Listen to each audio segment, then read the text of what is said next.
And welcome to All the Above. We are back after this very long holiday break. It is me, Chris, and back in the booth with me again is my main man, Cam. How are you, Cam? You know, living. How was your Black Friday? I just basically worked all weekend. Yeah, you guys had a lot of good sales on tires, I saw. Oh yeah. So you were busy probably all. Oh yeah, I was literally working from open to close. Not even like just a lazy shift. Like you were just working the whole time. Oh yeah. Not surprised.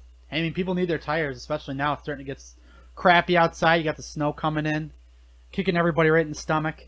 It's not that bad out yet. Oh, it's about to be though. It's about to be. About to break my spirits. I have a friend from Florida that I keep talking to, and she's always like, "Oh, it's just so cold. It's so this, so that." I was like, "Oh, honey, you haven't." I was like, "You're adorable." I was like, "You have not even gotten to the main part of when it's cold." Like she was like, when it was like snowing a couple weeks ago, she's like, "Oh, my face is freezing. It's so cold." I was like, "Honey, just wait till it gets like below zero." She lives in Florida and she moved up here? here? No, she's from Florida. She's been here for probably about a month and a half. Oh, okay. So she has not experienced the central New York weather. No. So I can't wait. I can't wait to like take her out and like just show her like how cold it can get. Oh yeah. No, so you get any good deals for Black Friday, or did you just kind of work the whole day? I bought a coat off of Duluth Trading. I got a coat. Oh, you got a coat? A coat. That is it. No, not. Hey, look. No, there's nothing wrong with that. Anything you expect to get today? Cyber Monday? I'm looking at the PlayStation Store right now. They got the Assassin's Creed, the Ezio collection for only $20. That's a really good game. So I like that. I may cop that. I bought that last Black Friday because it was like $20. Yep. Really good game. I got Origins, like I was telling you before we started. I got Origins on. Excuse me. I picked that up Thursday night / Friday. Okay.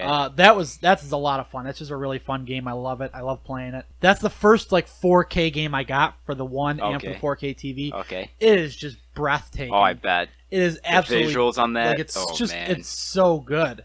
And I was holding off because some people were saying that there was some issues with some bugs or there was some microtransactions and stuff like that, but there isn't. Those were all crappy reports. Right. How is Assassin's Creed gonna have microtransactions? So like you can. What happens is there's like Helix coins that you use to. That's like virtual currency, so that's like dollars to in-game currency is Helix coins, and you can buy weapons and armor and stuff like that. That's like maxed out. But you can probably just grind through the game. Yes, to get those. You can grind through the game to get that type of stuff. So that's what I was worried about. And even if you can't, you can grind through the game and get stuff that looks like it. The only difference is like this stuff just looks way cooler. Like, you get a flaming sword and stuff like that. Where it's like you can get a sword that does just as much damage, but it just doesn't look as aesthetically pleasing. Yeah. So I bought that. I grabbed the sweet Dragon Ball Z sweatshirt you saw. Yep. I like that. It reminds me of those old Roots of Fight shirts, like the Joe Louis. They actually have an Andre the Giant one too. I'm probably gonna pick up when that goes on sale. But those guys make some of the coolest, absolutely coolest stuff. Are you familiar with them at all? No. So they were bought by Under Armour. They make a lot of retro stuff. Okay. As you can kind of see, I'm showing it to you right now. Rootsoffight.com. They actually made a Mike Tyson jacket. They made like 70 of them. They're absolutely like The Rock has one. A couple celebrities have the other like 30 of them. But then there's like just a couple people that have some of them. They're worth like $800. That jacket is. Oh yeah, it is it is absolutely phenomenally cool. Like it's really cool jacket. But they make so much they make the retro stuff. It just looks absolutely phenomenal. Like it just has that classical cool look to it. Yeah. So here it is right here. It says Champ Iron Mike Tyson. On the back it says same exact thing. Okay. Or it says from Brooklyn, New York. But like that jacket's just really cool to me. Oh yeah. Like I think that thing just looks absolutely awesome. Like here's somebody that got it, one of the few guys. It was a super exclusive jacket that had come out, and now it's really like here's another one that was super exclusive, the Catskills Boxing Club Mike Tyson. There's a hooded jacket, but like they're just really cool looking. And they got a couple of them. Like they've got the Smoking Joe Frazier. If you like classic boxers and you like really cool classic stuff. This is your place to be. You know that Cassius Clay sweatshirt I have? Yeah. That's a Roots of Fight shirt. Okay. It's so like Under Armour bought them out, and makes a lot of their merch now. But it's just absolutely really cool stuff. And you know what they have too that no one else has is they've got Jim Brown. They have a Jim Brown collection. Really? Yes. It's nothing great. But like it's nothing like as cool and creative as what you had before. But like you got Jim Brown stuff. Like you can't get Right. Jim Brown stuff anywhere. No. What's funny too is they actually came out with, like I told you, I collect these little things called Funko Pops. Yeah. They actually had a Jim Brown one that they Really? made. Yeah, they made one. And so it was coming out in a whole Legends line. There was like Brett Favre, Joe Montana, Okay. not Gale Sayers, Walter Payton, a bunch of them. And so this is what it looks like. So right when they were shipping, Jim Brown had stepped in and said, "I hate these things. They don't look anything like me." So he canceled them. What? So like, there's only a few of them out there, and they're worth like $100 now. Jesus. And I'm like, of course, anything with Jim Brown. And like, there's no like. I was talking to my brother about this too. People, because the company that makes these is based out of Seattle. Okay. So like, you know that there's not gonna be any in Washington. Like, you know there's gonna be a wall of Jim Brown ones at Washington. Nobody cares about Jim Brown in Washington. But No. like, the fact that it's Destiny 1, big shopping center, Yep. 2 Syracuse, 3 Jim Brown. Yep. It's just gonna be impossible. Oh to yeah, get 'em. you're not gonna find So one. hard to get them, and like I tried, and I just don't think I'm ever gonna probably get it. I might have to I have one that I bought from Hot Topic. It's like a Bilbo Baggins one that's like super exclusive and like super limited edition. It's got a lot of value. I'm gonna take it to one of the cons soon and be like, hey, you got Jim Brown? I'll give you Frodo Baggins, the super cool glow in the dark lightning eyes looking thing. So hopefully that's gonna be somewhere in my future is gonna be that. So yeah, I bought that. I had gotten Skyrim. I also bought South Park, the Fractured Butthole, and it came with Stick of Truth.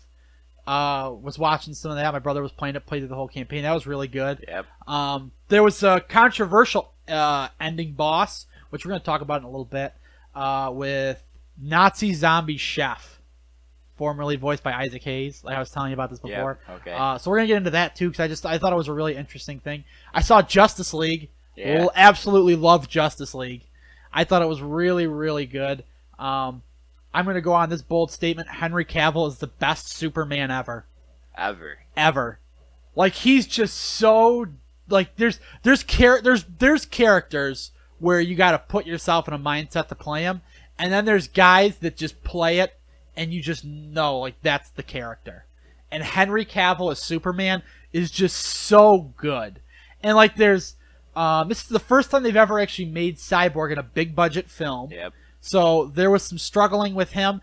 I thought he did a really good job with Cyborg. I thought it was a really different take on him because, Cyborg's story was his name's Victor Stone. He was a standout athlete, was in a car accident, nearly lost his life, and was replaced with cybernetics. Yep. So, in the Teen Titans show, he's very, like, funny, happy-go-lucky, Right, positive. Yeah. This Cyborg, which is, some people say is more darker, would you say? more tuned to the comics, but yes. Right. So, like, the first thing you see as Cyborg is his father, Silas Stone, coming home, and Cyborg's in a hoodie, with his face away from the camera, saying like, "Oh, this machine you've turned me into, I'm a monster," Right. And like every day he's gaining new abilities and powers. So like one of the examples was he had just had thrusters. He just started like levitating with some like thrusters, and then he just down around. It's like I couldn't do that yesterday, but like it was really good. It was like really really good. So like he the struggle he has as Cyborg with being able to control the mother box, which is like this ancient powerful box that is now part of him. Right. Seeing him like have this internal struggle to learn the powers and to figure himself out and to gain control is really cool. Like I thought it was super super interesting. Aquaman, hysterical, hilarious, 10 out of 10. I will go see Aquaman the movie. Oh yeah. He is just so funny. He's funny. He's he's just a really good Aquaman. He's very charismatic. He fits the role really well. Like the way they're trying to make this Aquaman looks really cool. Jason Momoa does a phenomenal job doing that. So if you definitely are looking for a good Aquaman, not one like, oh, I can talk to fish and what do my fish say, friends? Like the Family Guy thing where it's like, oh, if you like starfish, you're really gonna hate what I just did to you. He's really really good. Like he's funny. He's very true. Like he's the type of guy you'd actually see in this like Greenland. I think he's in Greenland. Is where he's kind of on land. Okay. A little bit. but it's really it's just funny. And he's illegitimate, and like what's difficult when I think about it, and as I'm watching the movie, is what's hard with Aquaman is doing not only the combat on land, but underwater combat. Right. Because it's very hard to portray expressions, and with the physics of being underwater, it's hard to kind of show how devastating a hit or a blast or some sort of movement is doing underwater combat. Right. So it's something that's really interesting. I thought they did a really good job with that. Gal Gadot reprises her role as Wonder Woman. Phenomenal. Yep, Again, 10 out of 10. always. She's wonderful. Ben Affleck as Batman. Yeah. You're not a fan? I mean, I'm not like the biggest fan, but I think he's doing a decent as Batman. He's okay. Like he's good, I guess. But like as Ben Affleck, off the screen, he's a pain in the ass. Oh, really? So he was going to star, direct, produce, and write the standalone Batman film. What? Yeah, he was going to do all that. Walked away from writing it, walked away from producing it, walked away from directing in it. He's just starring in it. He actually has a contract with Warner Brothers where he can leave after 3 films. Okay. So Batman vs. Superman, Suicide Squad, and Justice League. If he wants to walk away now, he can. The director of the Batman film, his name's escaping me right now, he had came out and said that essentially insinuating he's looking for a new Bat. So it's going to be really interesting to see what comes up. Right. Because it's Matt Reeves is his name. So Matt Reeves had talked about how he was thinking about doing a different Batman. And his one that he had said he really wanted was Jake Gyllenhaal. Okay. I mean, the problem is like you're getting all these stars. I kind of like that, like all the characters other than Jason Momoa, because he's Game of Thrones. He's a really popular character in Game of Thrones. Right. Other than him, like, and then the same thing with the Marvel movies. Like, you don't get many big stars. Right. Yeah. I mean, Robert Downey Jr. was coming at the kind of downslope of his career. Yeah. Like film wise, this kind of reinvigorated his career. Chris Pratt was just doing Parks and Rec. Guardians of the Galaxy made his career. Oh yeah. It made his career. Now he's doing Jurassic World. He was scripted for the Indiana Jones, and he's reprising his role as Star-Lord again. Chris Hemsworth, they got him when he was right there. His Thor breakout career. Yeah. Christopher Evans, I believe his name is. He's the one that plays Captain America. What's funny is Chris Evans actually played a different Marvel superhero before. Really? He was Johnny Storm in the Fantastic Four with Jessica Alba. He was the Human Torch. Oh, was he really? Yes, he was. Okay, I didn't know that. So, I mean, Scarlett Johansson, she's fairly big budget. She's a pretty big name. But, like, a lot of the characters, they're just not big names. Star Wars is the same way. Like, no one really knew anyone. Right. Until it came out. You're right. Like, Carrie Fisher didn't have a career. Luke Skywalker didn't have a career. I don't know why I said Luke. Mark Hamill, excuse me. Mark Hamill didn't have much of a career. He was still kind of taking off. Harrison Ford was still taking off. Yep. There's a really interesting story about Harrison Ford doing the Star Wars role. I think he said he might have been living with Mark Hamill, or he was living with someone that was auditioning for Luke. Okay. And he just got off the couch, like literally just woke up off the couch. Like, oh, you're trying out for Luke? I'm going to go try this Han Solo character. Let's see if it works. And he got the role. So, like, he's, like, just, like, the fact that they get some of these kind of low-budget names, it allows you for more wiggle room. Yeah. Because, like, one of the big things with Ben Affleck is that you always have to... He kept delaying the movies, and he kept using his power to do what he wants. Right? Exactly. Yeah. As any old wrestling fan would know, this essentially is the Hulk Hogan WCW. He had creative control over everything. Yeah. So he got to say how things were done, how he wanted his character to be portrayed. I don't think it's the death of Batman. Like, everyone's saying that, oh, Batman's never going to be good again. I mean, in all honesty, other than the Christopher Nolan like, you're coming off from like a phenomenal Christopher Nolan Batman. It's gonna be hard. Like, you're not gonna top it. And I'm not saying Ben Affleck, who's given a raw deal, but I mean, I think the guy who takes over for Batman is gonna have a very, very easy transition, because people, one, hate Batman as Ben Affleck, or Ben Affleck as Batman, and two, there's that buffer between. Like, I really believe that there's a buffering between like a train. You got to have that. There's got to be someone that takes a bullet for the team.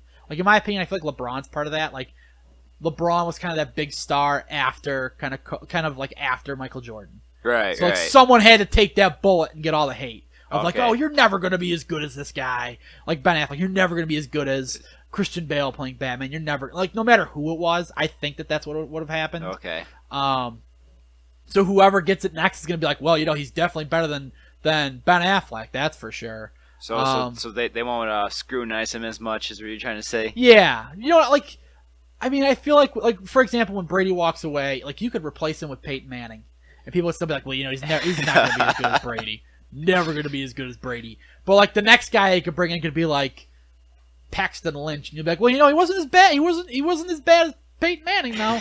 Wasn't as bad. He was okay. He was doing his job. So I mean, I don't know. I think that's how it is.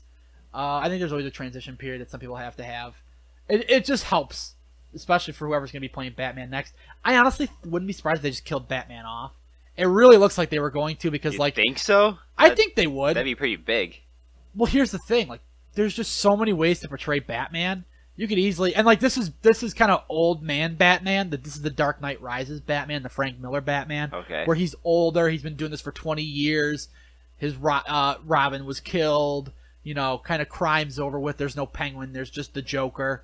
And the Joker kind of is just coming back. Right. So, the character's a lot older. So you could easily, because a lot of the stories where when Bruce Wayne dies, the one who takes over for him is Dick Grayson takes the helm as Nightwing. He then takes the helm and becomes Batman. Okay. So I think that'd be an interesting take. I think you could just cut him out completely. Right. You could do really whatever you want. I mean, I think it would be interesting. Or you can just do what Spider-Man did, just do a revamp of everything, and just start with a new character. See, that's what I just find it's so tough. Like that was the thing with Batman versus Superman. Same thing with Spider-Man. That's why I liked Homecoming. Homecoming was, I think, was the truest fit to the Spider-Man character ever. Like Tom Holland is wonderful as Spider-Man. He's fun-loving. He's hilarious. He's a geek. He's young. Right, He yep. doesn't look like 35-year-old Tobey Maguire going to high school.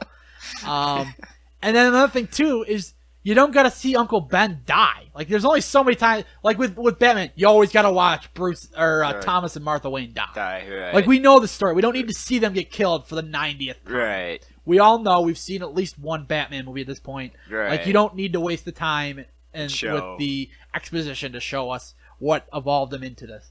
No, but I thought there was a lot of good one-liners that a lot of people didn't like that I liked. Yeah. So like Superman comes back. Actually, shit, I should have said spoiler. But I mean, like he's in all the promotional stuff. Right. But Superman, there's a part where Superman comes back. I'm not gonna say how or why, but he comes back and they're fighting the main villain Steppenwolf, which I mean he really didn't look like he was much of a task.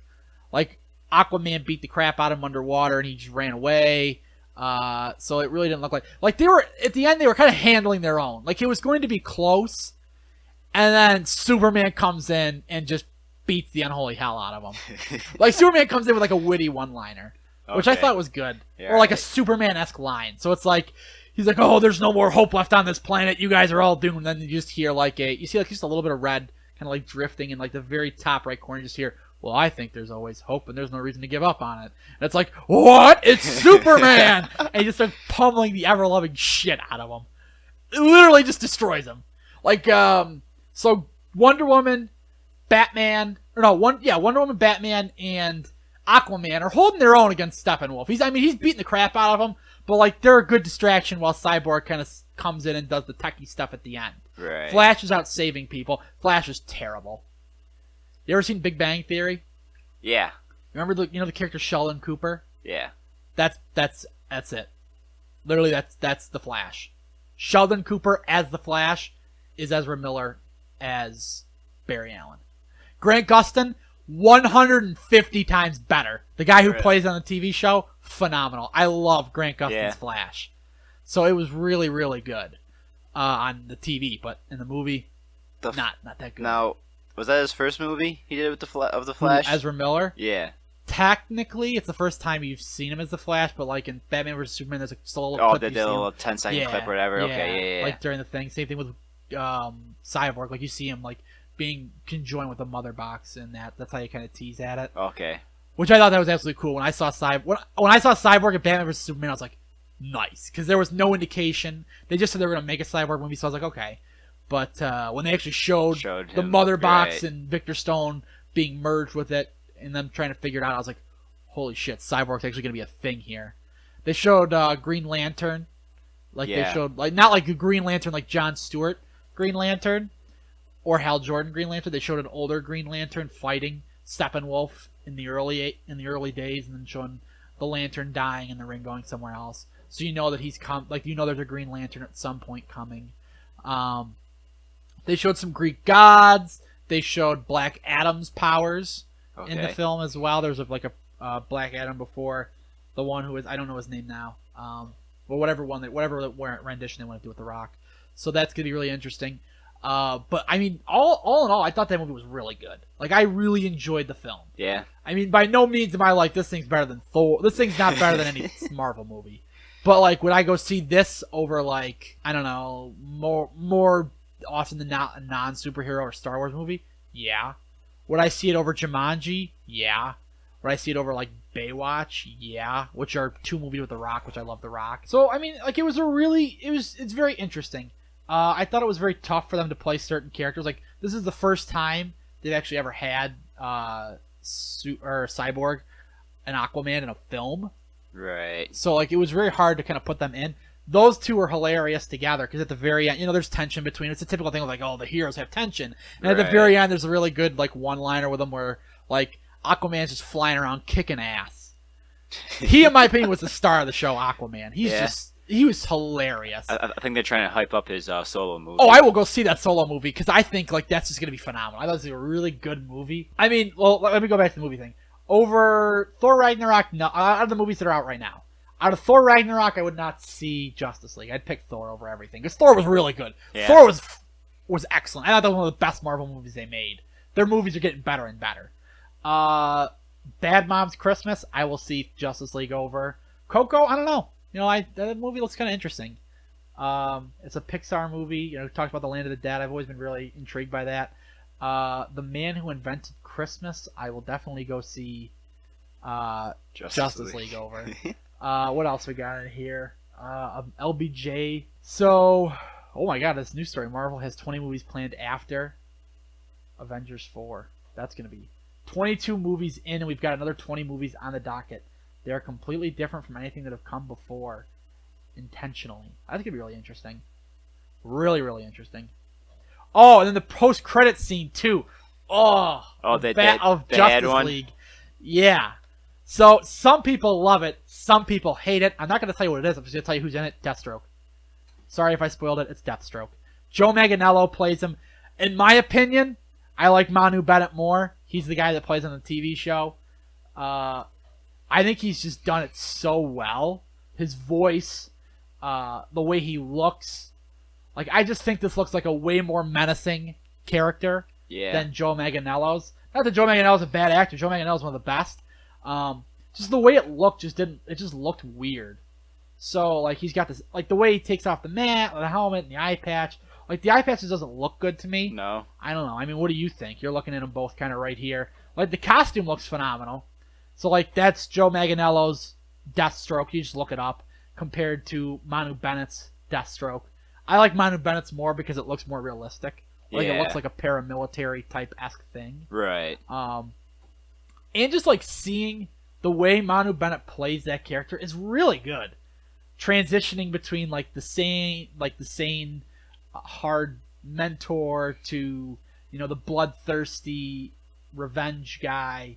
Then at the end, the season finale of Arrow, he was phenomenal because they bust him out of the cell and they go, "We need your help, and I'll help you find your son." And he's like, "Oh, he's super nice." And they team back up. So you're like, "Oh man, if Oliver Queen and Slade Wilson are together, nothing can stop them now." Like, it's just really good. So it was a little bit of a letdown. I didn't like him as much. Well, he's supposed to be the villain of the Batman film. Okay. But I mean, I don't think Eisenberg's too bad as Lex Luthor. I think he's good. A lot of people don't like him. I don't mind him. But Cavill was great. Godot was great. Mamau was great. Cyborg was phenomenal. Ezra Miller, I don't like at all, honestly. So that's my take on that. So yeah, I liked it though. If you get the opportunity to go see it, I think you should. I think it's a really good film.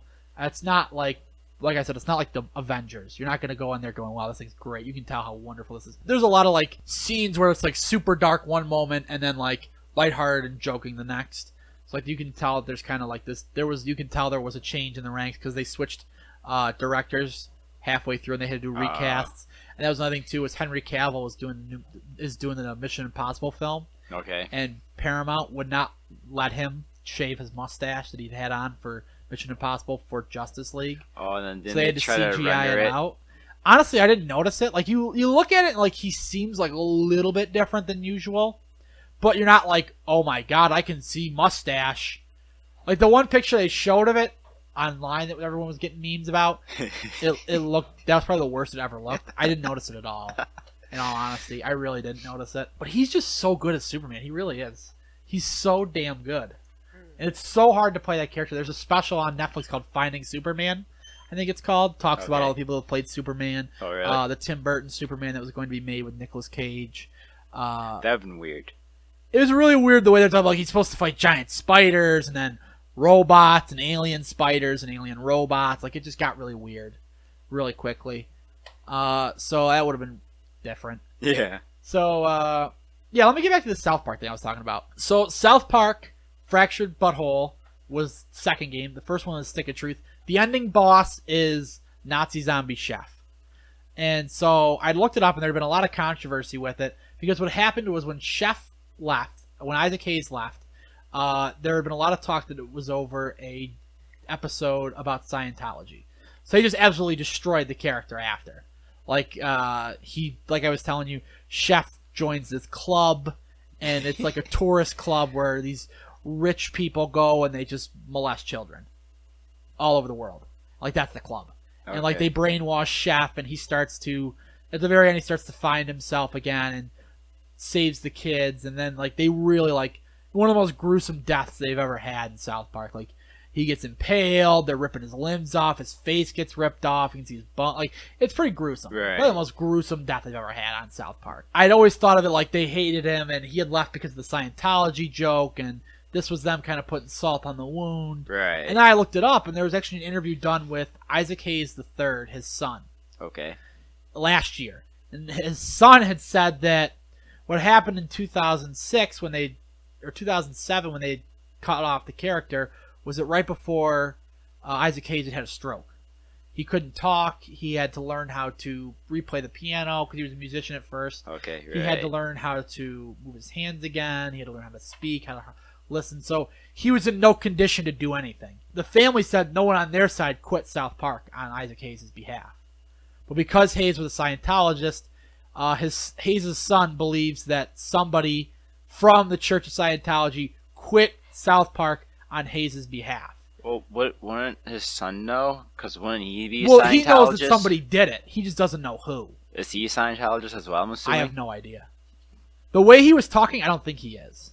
Because in stuff like that, like if you're not like a Scientologist, like they like shoot you out of your life. Yeah. So Well, he was saying like at the end, towards the end of his father's life, he was surrounded by Scientologists. Okay. So the way you say it doesn't sound like that his son was a Scientologist. Okay. But like he was talking about someone had quit on him. Someone had quit on his behalf, and he didn't know who. And so then, like a couple months later, Matt Stone and Trey Parker responded to that interview, and they had said they weren't surprised because when they had ran through the script of that show, Hayes loved it. He thought it was funny, and both those two and Hayes' son both agreed that he would never be that type of guy to quit because of an offensive joke. He thought that if they were going to make fun of everybody was going to get it, including him. Right. So, like, they had made lots of jokes about African Americans, so why would it be the Scientology joke that broke him? Yeah, right. So, like, they had made all these jokes before, so, like, it wouldn't have been the one joke on Scientology that would have broke the camel's back. Right. So, he was never that much of a hypocrite, and that was both their words. He was never a hypocrite. So he was willing to take the joke as well as dish him out. Right. Those two had said that they had a feeling that something evil and wicked had gone on, Yeah. and there had been rumors that they were going to try and do justice to the character. So what they did in 2008 was when they killed off the character, they had given a eulogy to Chef. Okay. And in the show, Kyle or Stan, I don't remember which one, voiced by Parker or Stone, had said that it's not Chef that it wasn't Chef that became this villain. It was what they said, quote unquote, fruity little club he joined, and it's the fruity little club's fault. And essentially taking the shot at the Church of Scientology. Right. So when I looked that up and I saw it, the son has no problem with them using the Chef character. Okay. He doesn't see it as disrespectful. He sees it as them trying to carry on the legacy that Isaac Hayes began. Right. Because he's thankful for South Park. Because he said, South Park rejuvenated my father's career. Yeah. He wasn't getting any roles or any music gigs until he really started to do Chef again. And it really catapulted his career again into voice acting. So they had new issues. And then there were talks, too, that Parker and Stone were thinking of doing next year, because next year would be his 10-year anniversary of his death. Okay. They have some unused footage and unused lines of Chefs.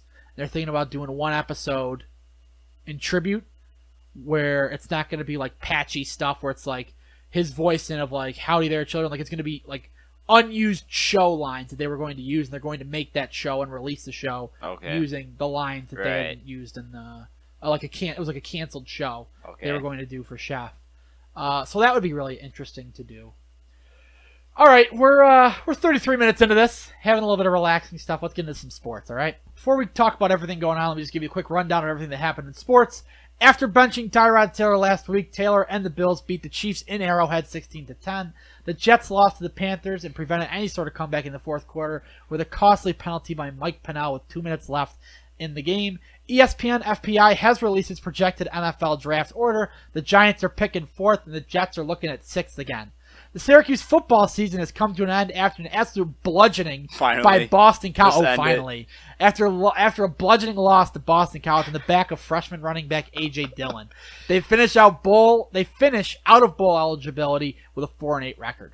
Meanwhile, on the hardwood, the men's basketball team prepares for their hardest team yet in Maryland. They play tonight at 7 in the Carrier Dome. And the College Playoff Committee isn't done yet, as Alabama lost its first game this season in the Iron Bowl rivalry against Auburn. So, out of all those stories, Cam, which one you want to dive into first? I'll let you have the choice. Dealer's choice here. Let's go with the Bills. Go with the Bills. Talk about Tyrod. So they benched Nathan Peterman the week before. And I don't get it. Everyone likes Tyrod except for Bills fans. Rich, what did Tyrod ever do to the Bills fans? He seems like a stand-up guy. He seems like a pretty good guy. Like, why? I don't understand why people hate him. I think it's because he came in as like a backup, like camp invite. Now he's won the job. People think he's just terrible. No. Or that he's always hurt. I don't know what it is.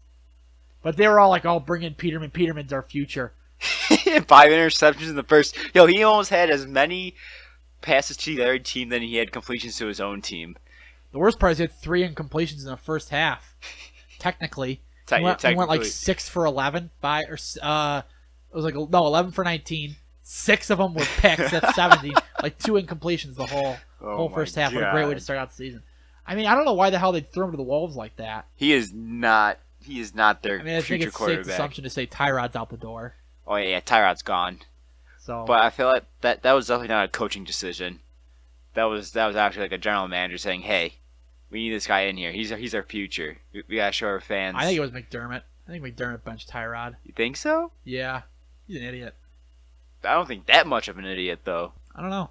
I think he is. Doug Whaley was pretty stupid. That's why they finally fired his ass. He was an idiot. So I don't know. It just baffles me how stupid they are when it came to that, because it was just a dumb decision. Right. Tyrod was playing well. Yeah, he has one bad game against the Saints. Saints are one of the hottest teams in the NFL right now. Yes, defense-wise, too. They've been one of the top defenses the past few weeks. Yeah. So it's like, oh, man. And they have the way their defense is set up, it is set up perfectly to face a running quarterback, especially for Tyrod, who has no weapons at all when he played the Saints. Nope. No weapons. Last year, all he had was Sammy Watkins, who was hurt all the time. Right. This year, he's got Kelvin Benjamin, an above-average player, a great receiver. But the problem is you can't win a game with one receiver.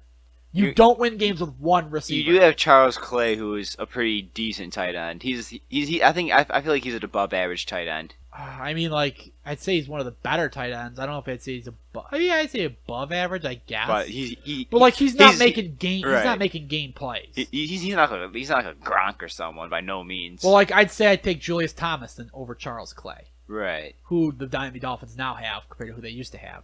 I mean, I'd take ASJ over Charles Clay, even though he drops the ball a bunch. Like he's shown with a good quarterback, he can be good. Right. I'd take a lot of guys over Charles Clay. So I'd say he's like middle of the road tight end. Okay. And then like a lot of their offense is based off the run game.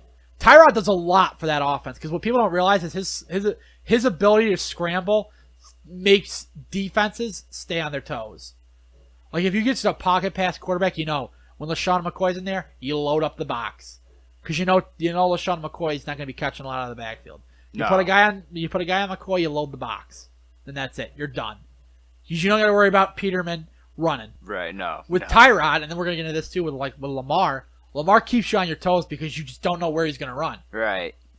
His scramble ability gives him the ability to pick up more yards, and it makes defenses prepare extra for him. Right, and then plus you got to worry about if receivers are going out too far out, and then he has a wide open field in front of him. He can run for it easily for a first down or things like that.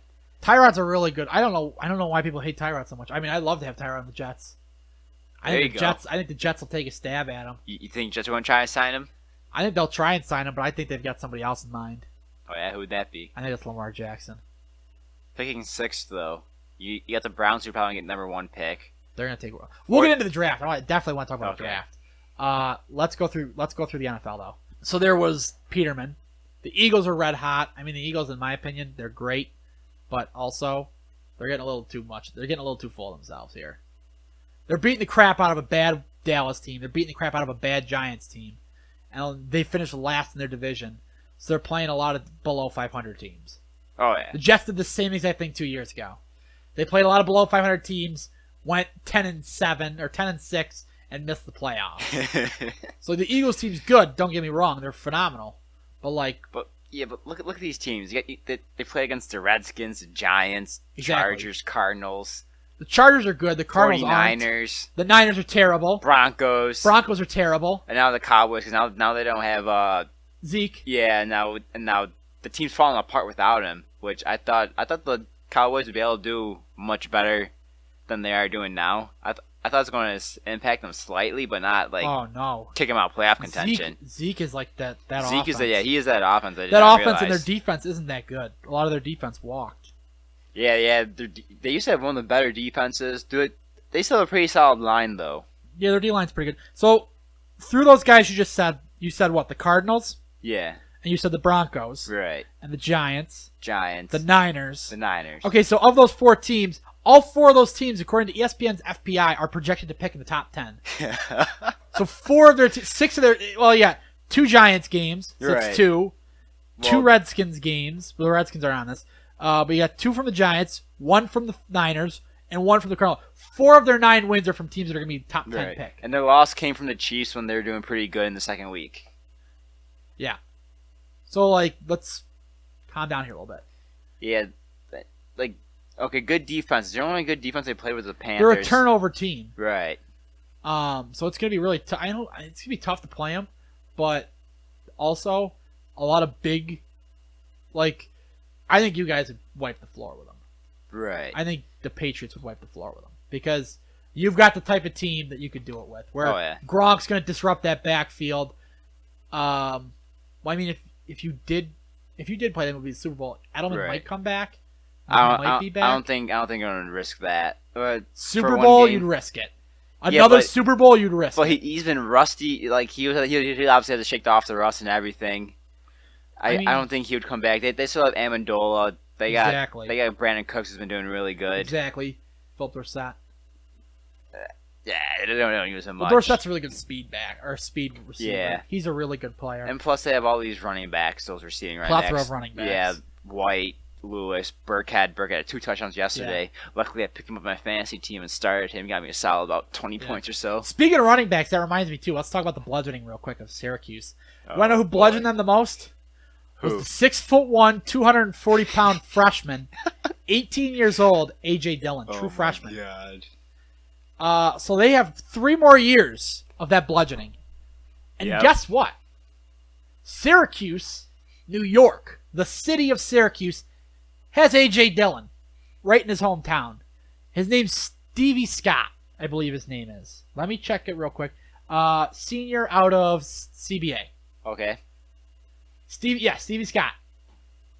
He is right now 6'1", 240 pounds. He is the same size as A.J. Dillon. Three-star recruit. Same star recruit as A.J. Dillon. Here are the teams, the schools that had thrown scholarships his way. Syracuse, Clemson, Florida, LSU, Penn State, Virginia Tech, Pitt, Boston College, and UConn. Just to name a few. You know where he went? Rutgers. What? And guess what Syracuse did last year? What? They signed a 3-year deal to play Rutgers. Oh, boy. Starting next season. So you're going to have A.J. Dillon bludgeon you 2 more times. Yep. And then you have Stevie Scott bludgeon you 3 times. Because you damn well know he picked Rutgers because he's going to start. Oh, yeah. You damn well knew he picked there because they know they're going to start him. And he is going to bludgeon them. I'll tell you this much. I enjoyed the SU game because it was my type of football game.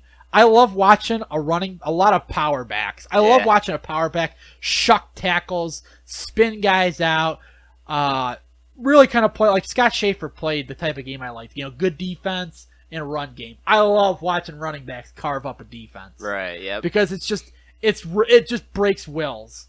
Like it breaks wills. He came out there. So this is the worst part. He was on a snap count. He was 100% on a snap count. Yep. First snap he comes out, touchdown. Like a 25-yard, 30-yard touchdown. Second play he comes out for, puts him on the 5. Third one, another touchdown. Then they started really giving him time, and he started breaking that defense. Oh, yeah. He just started breaking it. And this guy is going to be someone you're going to be talking about in 3 years as a top pick in the NFL. Oh, yeah. This guy already has the size of an NFL player. Already, and he's 18. Yeah. He already has the size. And Stevie Scott already has the size. And he's a high school senior right now. It's absolutely crazy how big those two guys are. And you're gonna get a lot of tape of them when you go to the Carrier Dome to watch them. Oh yeah. You're gonna get a lot of time they're gonna have a lot of fun beating the crap out of Syracuse. A lot of fun beating the crap out of Syracuse. The worst part too is I was on, because I have season tickets and then I have a parking pass from Manly. Okay.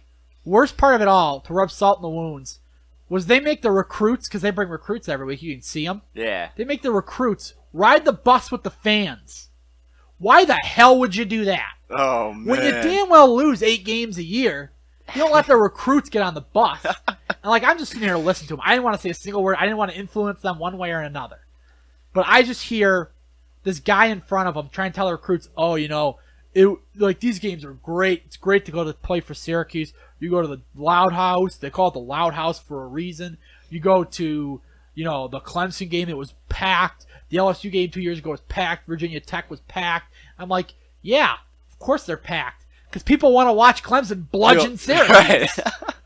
And people go to watch Clemson. They don't go to watch Syracuse. No one does that. So, and then I listened to this father, one of the recruits. I don't know who it was. He was hilarious. He was like, Syracuse. I was telling you Syracuse should be here, but these players, some of those guys on that team, man, they damn well stink. And I was like, wow, he is brutal, a little bit rude, but it was eye opening. And then one of the recruits was trying to stand up for Syracuse. He's like, Boston College is a pretty damn good school. And then he said this: I was looking here, but I'm probably going there now. He literally on the bus switched from Syracuse to Boston College on the bus. Oh god! And that's why I wasn't trying to say anything, because I was not going to try and piss off a recruit and stop them from coming or piss off anybody. I wanted to be as quiet as possible because I wanted them to kind of experience the visit on their own.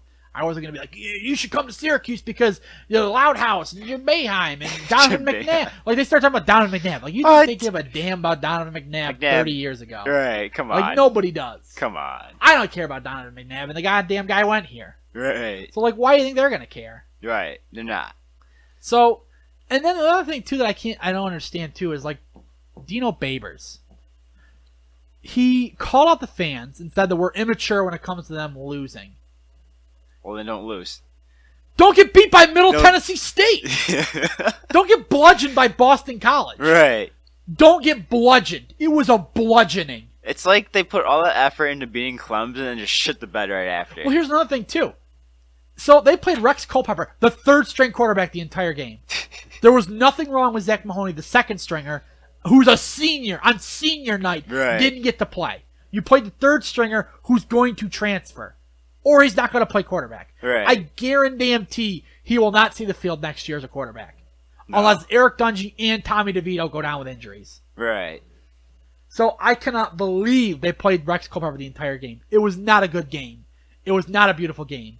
It was a lot of crap on Syracuse's side. Yeah. The defense was just getting carved up. A.J. Dillon was feasting. Oh, yeah. He was feasting. He was having his way. Literally just feasting. And they're going to have 2 more games of that with him. Yeah. You're going to have it with Rutgers. And now the problem here comes too is people want him fired. I don't think they're going to fire Dino. I think it's stupid to fire him. Well, is this his first or second year? This is his second year. Okay. But I mean, you always got to give a college coach a few years. Yeah, 3 to 5 years. Yeah, I'd say. You got to give him because you got to give him time to get his guys get in there. But man, is that defense going to be in rough shape next season? Because the 2 cornerstones of that defense, Zaire Franklin, a 3-time captain. No, there has not been a 3-year captain in a long, long time at Syracuse. And Paris Bennett, the other linebacker, both are leaving. Yep. They're both graduating seniors, and they're both going to be NFL picks. Oh yeah. Now's my time to start the campaign for Zaire for the Jets. Let's get Zaire on the Jets. Let's get it going. I'd love to see him play in the green and white. Or let him play for Buffalo. Let him stay local. Like, that guy is just a good human being. So I really hope him well. But, like, just like, if you're gonna give people crap, you better back it up. Like, 2 weeks ago when I went to the Wake Forest game, at halftime, don't you guys go anywhere. We still have a second half to play when they were blowing out Wake Forest. And then Wake Forest came back and bludgeoned them. Yeah, and then blew them out. They blew them out. Yep. They came back with a 38-3 run. Yep. In the second half. Yep. And bludgeoned Syracuse. Yeah. In the Loud House. Boston College came and bludgeoned Syracuse in the Loud House. Louisville spanked them. Yeah. Louisville actually is going to be in a lot of trouble now because Petrino might be leaving. But he got fired. No, he didn't. Bobby Petrino hasn't been fired. Oh, I'm thinking of the other Petrino. Rick Pitino. Oh, yeah, there's Bobby Petrino. He's the head coach, and Rick Pitino. He's the basketball coach. Yeah, there's a little bit of a difference there. It happens. It gets to the best of us sometimes. But like, it's just, I can't stand it. Like, it pains me to see Syracuse football lose. But I can tell you right now, I had season tickets. I am not getting season tickets again. No. The games are just so damn long. You know me. I love football. Right. But a 6-hour football game? Come on, yeah. That is a lot to deal with. What? Like, we went to Louisville last year. It was an 8-hour game. How? 8 hours. Because Syracuse always passes, so there's always a lot of incompletions. The ball's always dead. They ran because Boston College ran the ball so much, the game ended in 2.5 hours. Yeah. 3 hours. That is a typical time. Right. That is the fastest SU game I've ever been to in Dino Babers' era was 3 hours. Jesus. They tend to go between 4 to 6 hours. That is a lot to get people invested in a football team. Yeah, I wouldn't be able to do that. Especially when they get their ass kicked. Right, week in and week out. Yeah. So no one has any will to go there and just watch Syracuse get blown out. It's tough. Like, it really is. Like, I'm not unless you're a fan of the away team, then. Well, like, that's another thing too. Is I go to Boston College every year. Okay. Because of Tyler Rouse, the former Beeville kid that used to kick the crap out of Liverpool when we were in middle school. He went to Boston College, so I always go there and I cheer for him. People always give me dirty looks, and I'm like, screw you guys. I'm gonna root for the Beeville kid to do well. Right. Yeah. Like, screw you.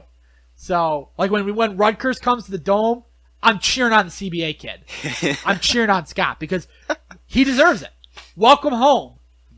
Like, Syracuse failed to recruit you. Yeah. I don't know how they could have failed. I don't know what they said. Because the running game is not good.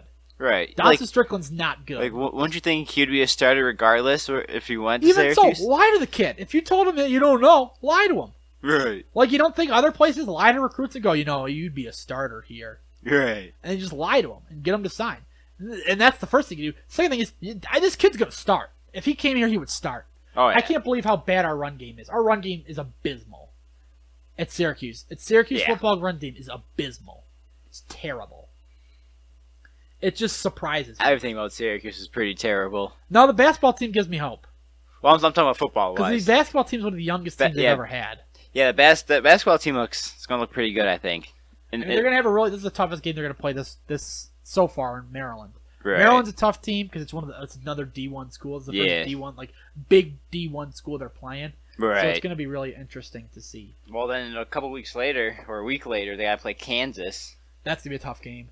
Number 3.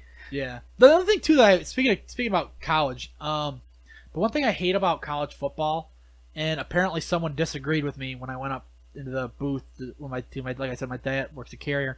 He had box seats, talk to clients. We were just watching the game up there at the very end because everyone left, so we were just up there chilling in the box, grabbing some cheese squares, chilling, chugging some waters, just getting whatever I could, just getting snacks. Because everyone was gone, so I was like, now I can kind of clean up here. Yeah. And the guy comes in, he's like, please, take all the food you can. I was like, okay. Don't tell me twice. Yeah, you want to tell me twice. Well, at the half I came in, I was like, I'm not going to take anything. Right. Let the clients come get their food. Right. I'm not going to intrude. Right. So, when it was the end of the game, and that's cleanup crew, I'm like, all right. I'm just going to grab whatever I can get my hands on. Cookies, cheese squares, a couple pieces of pizza were still left, and 5 bottles of water I pounded through. But I was like, it sucks that a team with 1 loss on a season can not be considered a top 4 team and lose. Lose out on getting into the national championship. Right. And the woman in front of me was like, you don't know what you're talking about. And then she proceeded to bring up the point of a perfect season in Syracuse 30 years ago that resulted in them going to the Sugar Bowl in a tie. Well, that one makes my point that literally 1 loss can ruin a career. Right. So the top 4 is in right now. And out of the top 4, I think only 1 team is undefeated. That's it. Yeah. Out of all the teams in top 4, 1 team is undefeated. It is Wisconsin. They're ranked 3rd. Who's number 1? Number 1's Clemson. How is Clemson still up there after they lost to Syracuse? Because it was an upset. And Alabama lost. Oh, they did? Yeah. Oh, so here's my thing right here. Which team lost to... What was that big... the Miami game? Miami lost to Pitt. Yeah. Now they're 7th. So the thing is, with Clemson and Miami, those two can cancel each other out. Because they're going to play each other in the ACC Bowl, ACC Championship. Yeah. Whoever wins is most likely going to the top 4. Right. Bama is Bama's not in the SEC Bowl now. Really? So now, literally they're going to be put in. But, now their fate isn't in their hands. All because of 1 loss to Auburn. Wisconsin's undefeated, and they were on the outside up until this week. Now, what kind of teams have Wisconsin played? Wisconsin's played some good teams. Oh, they have? It comes down to, there's always a reason why some teams get in and some teams don't. Right. They're playing Ohio State next week. Saturday they play Ohio State. So, if they win that, then they should definitely, they should be put in. They're undefeated. And they're one of the better defenses. They're, up until last week, we're on the outside looking in. Georgia has 1 loss, an upset loss. They're on the outside looking in. I'm looking at this. UCF is 12th. They're all undefeated. They're way down there. But just look at these teams. There's a few losses. Literally the top 25, the lowest team has 4 losses. Mississippi State. And that's because they think they've got a couple upsets.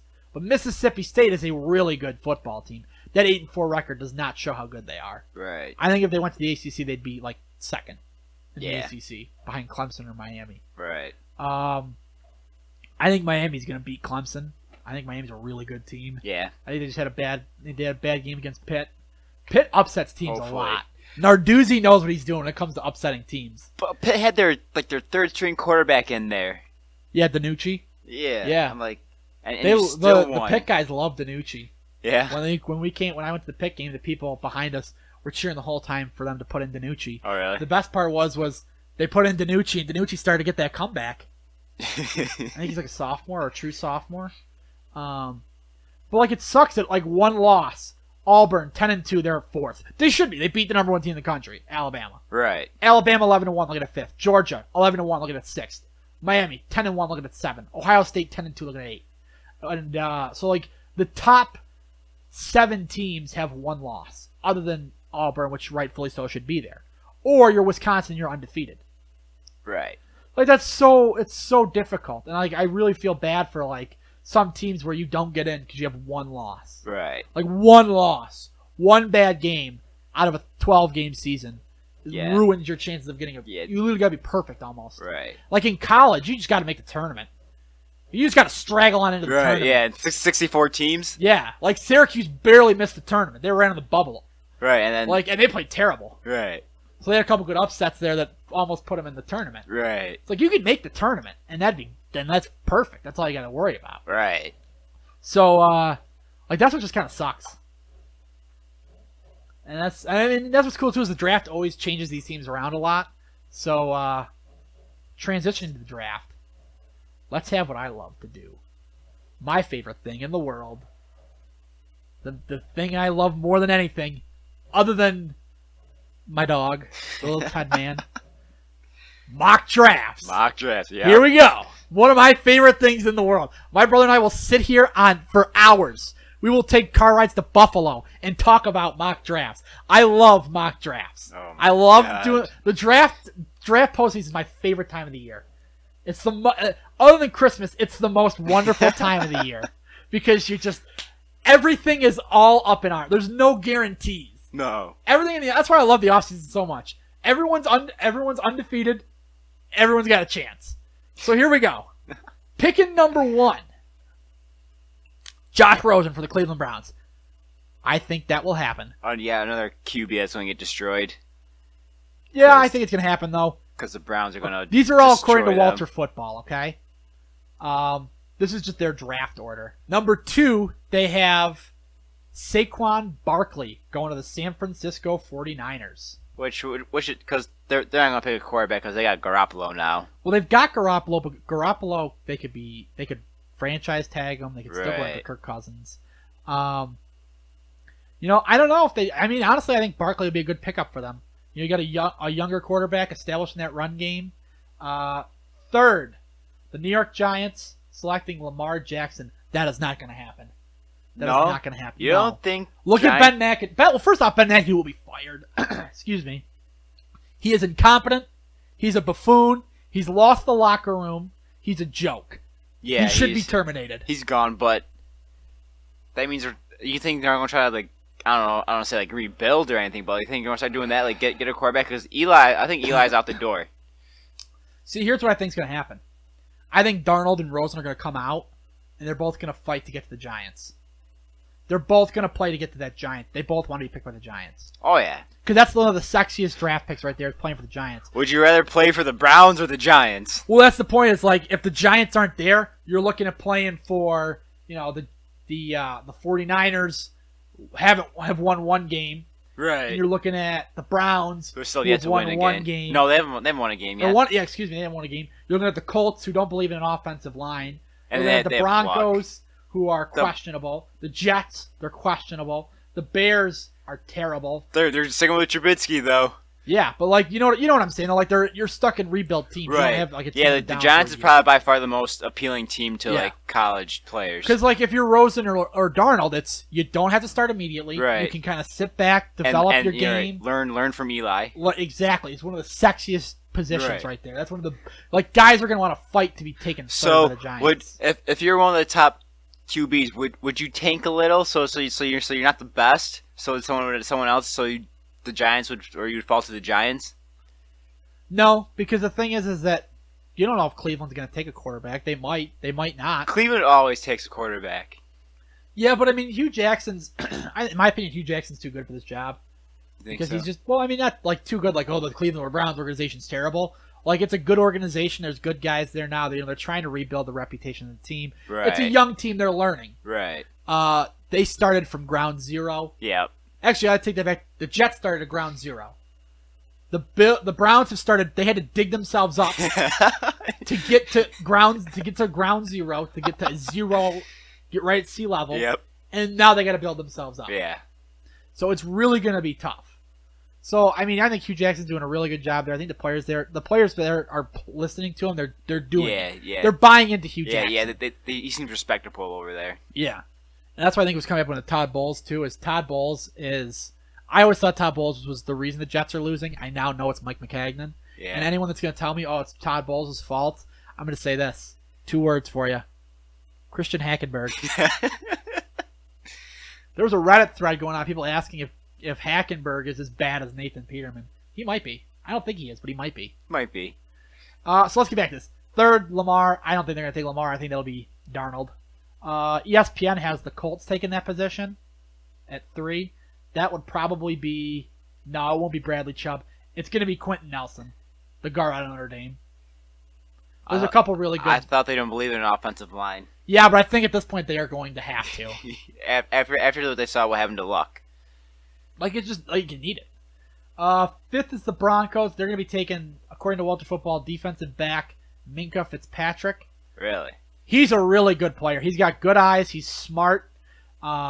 He's one of those guys where there's, you know how there's certain schools where they produce offensive stars. It's like, oh, he knows how to run an NFL. Right. Whoever goes through and gets combed by Nick Saban knows defense. Right. Like, was combed and groomed by him. Was by Nick Saban. Yep. Landon Collins was combed and groomed by him. Minkah Fitzpatrick is gonna be the same exact way. Oh yeah. His safeties at Bama they're generals. Oh yeah. Yep. They are the field generals. So I have no reason to believe why he won't be a top 5 pick and an absolute stud. He's gonna be a star. So this is where it gets a little shady. 5th is, according to Walter, the Colts. Like I said, I think they're gonna take the guard. 5th is the Broncos for ESPN. Same thing. I still think it's gonna be Minkah. Calvin Ridley to the Bears. That's gonna be set in stone. I think that's gonna be the same thing. However, the Jets are picking 6th on ESPN. I think this is where you would get the drafting of Lamar Jackson. Yeah. Mike Maccagnan and the scouts supposedly love Lamar Jackson. They've sent a scout to every single Lamar Jackson game. I think there's been rumors that John Morton wants a running quarterback. I mean, I love Lamar Jackson. Yeah. Here's my only thing with Lamar Jackson why I don't think he'll be there at 6. 1, I think people are going to look and see. I think it's a kind of like in the NBA. You saw how Porzingis played, so then all of a sudden the top 10, there started to be a lot of 7-foot white guys from out of the country Europe, being taken with top 10 picks. Dragan Bender and Lauri Markkanen. That's going to be tough because I wouldn't be surprised if people saw how good Deshaun Watson was doing. Right. And then you take him. But a lot of his touchdowns are passing touchdowns. So do you think people are still going to try to stick with pocket passers, or do you think you're going to try to get the scramblers? Here's my thing with Lamar. Lamar is so, like, I don't think we've seen a player like Lamar in a long time. He's having the same exact year he's had last year. There's no reason he can't be a 2-time Heisman quarterback. He's showing he's got that arm. Yep. And I guarantee it. Put a stamp on it. Make this a clip for the century. If he goes to Indianapolis at the Combine and he shows teams that he knows how to run an offense, he will be the number 1 pick. I guarantee it. Oh, yeah. If he shows people that he's not just a system quarterback and he's like, oh, yeah, I know how to make changes at the line. I know how to read a defense. He will be the number 1 pick, and he will be a top quarterback in the league. But what does he want to show that to people? I mean, I think he's learned how to read a defense just from his like. If you look at him, I think he knows how to read a defense. I think he knows how to read blockers. Yeah, but if you do that, then it's almost a lock for the Browns taking him number 1. And does he really want to play for the Browns? He's going to come out, though. He said he is. Right. What else do you have left to do? First off, Petrino's going to leave. Yep. Because he's been linked to a couple jobs now. Yep.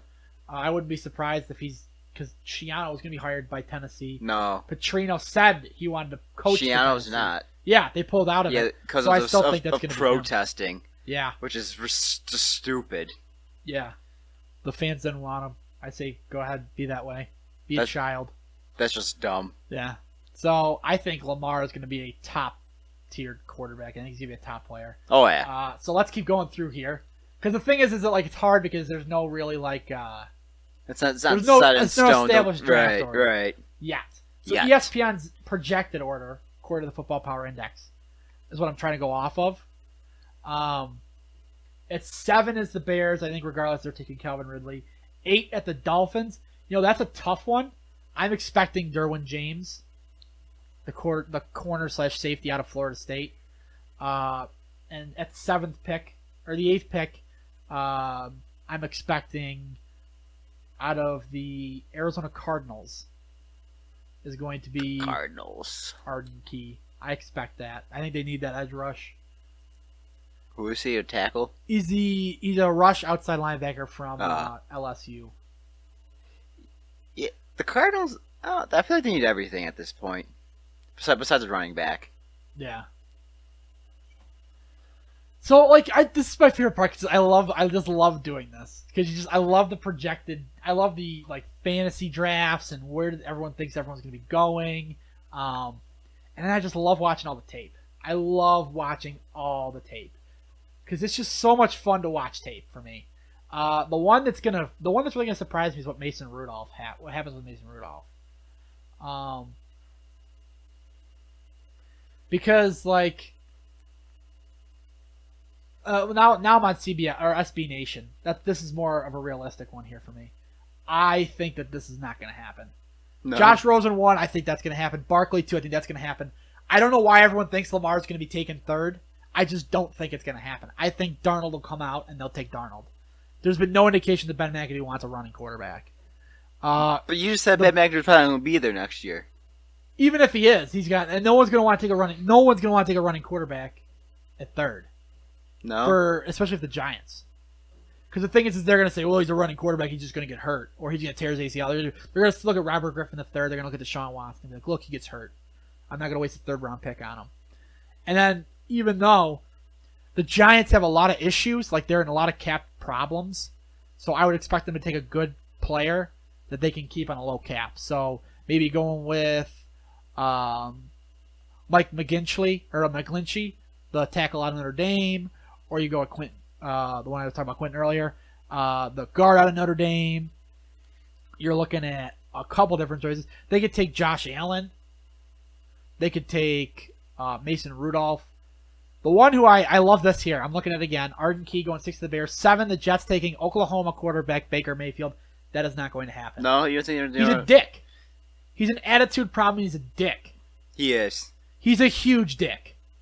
And there's no way that this team is going to finally, after all these years of getting rid of all these problems in the locker room, going to bring in a smug prick quarterback. Another Fitzpatrick. They're going to go out and get Lamar because Lamar's a leader. And people will buy into Lamar because it's going to be the same thing it is now. Oh, he came to this team because everyone thought he wasn't worth a top pick and they didn't think he was going to be good. So all these guys are on there right now to prove everybody wrong. So that's what this whole team's message has been, to prove everybody wrong. Derwin James is going to be a name to watch. Courtland Sutton, I'm not really bought into Courtland Sutton. I think he's a really good wide receiver, but for some people to put him in top 10, I just don't think is going to happen. This is a really good class of overall players. I think this has really good. I think this is a really good class for offensive linemen. Really good class for offensive linemen. I think this is a very good class for smart players. So you're not going to go out there and see your big game playmakers, but you're going to be seeing a lot of field generals coming out here. So it's going to be really interesting to see a lot of guys that are smart IQ-wise that are going to learn the game.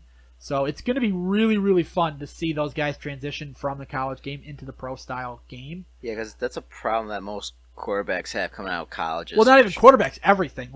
Smart corners you don't get a lot of. Ones that understand the game. And you're getting a lot of them here with Carlton Davis out of Auburn. You're getting Derwin, who can play both. Well, you'd probably want to play him at safety because he's a better safety. You're getting Joshua Jackson out of Iowa, Deshaun Elliott out of Texas, and like I said, Minka Fitzpatrick, who I think is going to be a top pick. I don't see why he shouldn't be. This place, SB Nation has him going 9th to the Buccaneers. That's a steal at 9. That's a hand-gifted present at 9. I'd be surprised if he goes past 5. In all honesty, I think he's good. Just depending on the way the thing shakes up. I think the Giants would love to have him, get that secondary help back there. Yeah. Really kind of build that secondary, because then you're going to kind of build from the back to the front. You've already got Damon Harrison, young guy locked up for a long-term deal. You've got a young core of wide receivers. Yep. You need a running back. Yep. Rashad Jennings isn't bad, or wasn't bad, but they're still trying to establish a really good running game. The running game is not that good. So you're going to have Eli, but you could probably go out and get a good backup or start to look towards the future. But, I mean, I don't know if they would, though. I think it'd be smart if they did. Right. But, I mean, taking a guy now would be smart, too, like taking a guy like Minkah. You're just really going to solidify how damn good your defense is. Right. I think depending on who the coach is who's going to be taking the pick. Like, if it's an offensive coach, I think it's going to be an offensive player. Right. If it's a defensive coach, it's going to be a defensive player. Oh, yeah. Because they're going to want to draft their cornerstone player. They're going to want to draft their smart player to hold for years. Right. Like, that's Bull. Like, this Bulls pick of Jamal Adams, this is a Todd Bowles guy. Locker room leader, intelligent, smart, knows the game.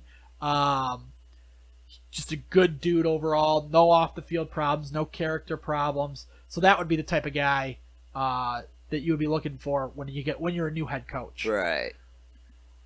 And plus, another thing, too, that's going to be important is what happens with Jim Mora. Because Jim Mora, the head coach of UCLA, is out. He could go somewhere. He could go to one of these teams. Chip Kelly's taking that job, right? Yeah. What a stupid decision that was. What do you have against Chip Kelly? What? What do you have against Chip Kelly? What has he ever won? What has Chip Kelly ever won? He's never won anything. You're right. Look at the two teams he destroyed. The Eagles. He destroyed the Eagles. And look at them now. That's because he literally tore the entire team to shreds. He literally was going to hemorrhage the entire franchise for Marcus Mariota. He was willing to give up 4 first-round picks and half a team for Marcus Mariota. Jesus. He was literally going to destroy the franchise again. Because he was that long-time Oregon coach, but did they even win anything when he was... No, that's the point. I don't get how he's so famous. Like he's more of like the better-known head coaches. Thank you. That's what I'm saying. I don't know. Like, he's a joke. He's not that good. No, he hasn't won anything. Kind of like Boeheim. Well, see, the problem is that Boeheim's got 1 ring. That's the one thing Boeheim's got is he's got the 1 ring. In 30-plus years? Yeah. But no, I see what you're saying there. It'd be like, I mean, for basketball, that's tough. I don't know who the equivalent to be in basketball would be. But I mean, in football, Chip Kelly hasn't won a damn thing. No, he really hasn't. Never got him to a bowl. Like, never got him to the championship. Nope. I think it was his predecessor that got him there before. It might have been him, but they still didn't win the title. Nope. For some superior, offensively minded guy, he knows how to destroy a team, that's for sure. That's the only thing he's good at. So, I mean, I thought that was a terrible thing. So, I mean, Mora could really make an impact because if a team signs Mora that's in the top 5, you know that top 5 team's going after Rosen. Right. And you know Rosen's going to do his best to get there. Because I think Rosen likes Mora a lot. I think Mora could come in and be an offensive coordinator or get like an offensive or like a QB job immediately. Because I think he's a really good coach. I think he's really smart. He's a good ethics guy. Make sure he gets guys with good work ethic. So that would be really interesting to see.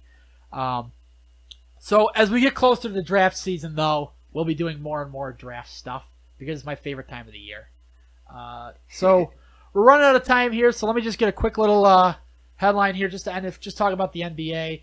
Tonight, the Knicks look to rally after their recent losing spur with a game against the Trailblazers at home tonight. The Trailblazers. They're one of the best teams at home in the entire NBA. They're 9-1 at home. The Knicks? Yes, they're the best home team in the NBA.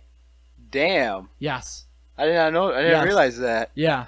Just shows you how bad they are on the road. Jahlil Okafor is still looking to get his buyout trade sooner rather than later. I'm expecting he'll get a buyout. I don't know where he'll be going. You don't think he's enticing any teams around? The problem is no one's going to trade for him because they want to see you get bought out. They know you're going to get rid of him, so just go ahead and buy him out. We know you're going to get rid of him. We're not going to give you anything for him. Right. Tony Parker's going to make his debut tonight after being sidelined with that quad injury, so that'll be cool to see. And then that Thanksgiving it was the day before Thanksgiving. The Warriors Oklahoma City game was crazy. Did you see that? I did not. So the Thunder beat the Warriors by 20. I didn't know it was a blowout. Oh, it was a blowout.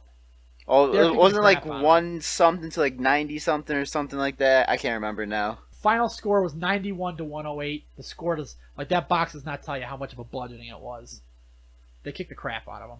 And Kevin Durant was laughing and talking all this shit during the game, calling people pussies and everything like that. I don't know where he can talk. Getting his ass kicked. Yeah. You're getting blown out by 20, bro. And then it's that typical thing of they were talking shit so they could try and get a couple technicals, get kicked out, and be like, well, we lost because of the bad refs. KD was just being a shit talker. Just trying to get all sorts of people pissed. So that was a really good game. I think the NBA is gearing up to overtake the NFL when it comes to the winter. Oh, I think they're getting close. If not, they already have. Like I said, I think the NBA is getting real close to taking over. Yeah. It's just become a cultural thing to be NBA. The NBA is just way cooler than being the NFL. The average NBA viewer, according to the demographic from Nielsen, is a 22-year-old male who lives in a city. The average NFL fan, according to Nielsen, is a 35-year-old white male that lives in the middle, lives in a Midwestern state. Okay, right. In a small town. Right. So you can see who the demographic is that's watching both products. Yeah. So that's going to be really, really interesting to see in the years to come. I realize right now I say that's going to be interesting a lot. That's going to be fun. That's going to say that a lot. So maybe we'll change the show to that's going to be a lot and just keep it at that. So that's going to be it for today. Is there any last words you got for me, Cam? I don't know. You don't know? I think Miami's playing tomorrow. Do they play tomorrow? Miami's playing the Cavs tomorrow. Oh, please beat them. They're playing at the Cavs, though. Yeah, so? Porzingis is the king of Cleveland by LeBron James standards. So you better go in there. Actually, no. He's not the king of Cleveland. I lied. You know who's the king of Cleveland? Who? Probably Chris Bryant after he beat the Indians Game 7 last year in Cleveland. Yep. That's probably who's going to be... actually, I don't know if that was in... I think it was at Cleveland. No, didn't Chicago have home field? No, it was at Cleveland. Oh, okay. So, yeah. Chris Bryant and Anthony Rizzo are the kings of Cleveland. I lied. According to LeBron's logic. Yeah, according to LeBron's logic. So, that is everything today for all the above. And until Wednesday, it's been our pleasure to serve you.